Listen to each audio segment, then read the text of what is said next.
ఇది తూర్పు పడమట 36 అడుగులు, ఉత్తర దక్షిణం 24 అడుగులు.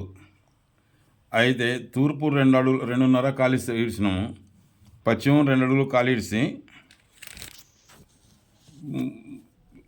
పశ్చిమం 2 అడుగులు ఖాళీ, తూర్పు 2.5 ఖాళీ ఇడిచినాం.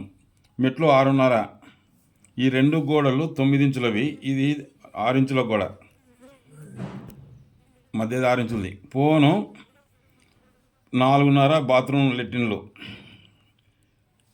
10 అడుగులు వస్తుంది. ఇట్లా 10 ఇట్లా 10 వస్తుంది.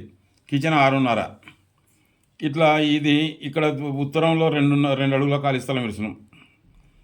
2.5 ఇడిసాల్సి వస్తున్నారు. 2 కాంపౌండ్ కట్టే పడితే 2.5 ఇడిసాల్సి వస్తుంది. మళ్ళీ బాల్కనీ ఇడిసకూడదు ఉత్తరంలో. ఇడిస్తే మూత అనేటే కదమ్మా. ఉత్తరంలో బాల్కనీ లేదు, గుణంగా ఉత్తరంలో బాల్కనీ లేకుండా ఉత్తరంలో 2.5 ఖాళీస్తే కాంపౌండ్ అర్ధ అడుగు పోతే 2 అడుగులు ఖాళీ ఉంటుంది, కసు కొట్టుకోవచ్చు. ఇక్కడ కిటికీ, ఇక్కడ కిటికీ, ఇది డోరు, ఉత్తరానికి ఒక డోరు. ఇది ఉత్తరం వీధి గల స్థలం అనమాట. తూర్పుకు డోరు, మెట్లు ఇక్కడ ఉన్నాయి. మెట్ల కింద బాత్రూమ్ కూడా ఇచ్చుకోవచ్చు, ఏం ఇబ్బంది లేదు. ఇక్కడ కిటికీ, ఇక్కడ నైరుతి బెడ్రూమ్కు, ఇక్కడ పశ్చిమానికి కిటికీ. ఇవి ఇట్లా ఉంది కదా, ఇది ఒకటి. ఇదే ప్లేస్లో మళ్ళీ పక్కది తీసుకుంటే ఇది 51 అవుతుంది కదన్న. ఇట్లా 51 అయినప్పుడు తూర్పు పడమలో 51 అవుతుంది. ఉత్తర దక్షిణం అదే కొలతలు 24. అప్పుడు బెడ్ ఇక్కడ ఉత్తరంలో 2 అడుగుల 2.5 ఖాళీ స్థలం పోను. ఇక్కడ ఇది 9 ఇంచులు, 9 ఇంచులు గోడ, మధ్య 6 ఇంచులు పోను. అంటే ఆల్రెడీ మనకు పశ్చిమం కూడా ఉంది, దక్షిణం కూడా. ఇంకా మనం దానికి లెక్కలే పోను. మనకు ఇట్లా 10 నీళ్ళు పడుతుంది ఏమన్నా. ఇది 2.5 పోతే అర్ధ అడుగు, ఇది పోతే 2 అడుగులు ఖాళీ ఉంటుంది బాల్కనీ లేకుండా. ఇట్లా ఉత్తర దక్షిణం 51 అడుగు ఉంది. 51 అడుగు అంటే తూర్పు 3 అడుగులు ఖాళీ స్థలం ఇచ్చినాం మనం. మెట్లు 6.5.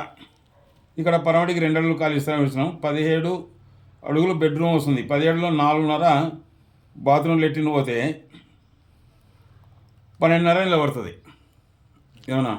ఇక కిచెన్ 15 అంటే 6 అడుగులు డైనింగ్ పోతే 9 అడుగులు డైనింగ్ నిలబడుతుంది, ఓపెన్ కిచెన్.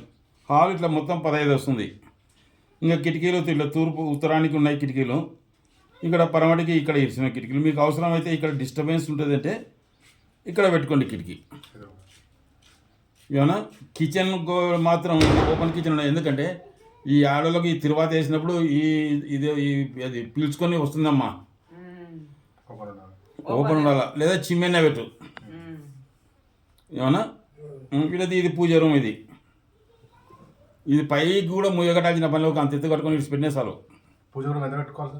మీ ఇష్టం, అది మీరు మీ ప్రాసెస్ని బట్టి. మనకి ఇక్కడ దండిగా ఉంది కదా, 10 అడుగులు ఉంది కదా, ఇక్కడ 3 అడుగులు ఉంది వాకి డోర్. ఇది 3 అడుగులకు ఎదుట 3 అడుగులు పెట్టుకో.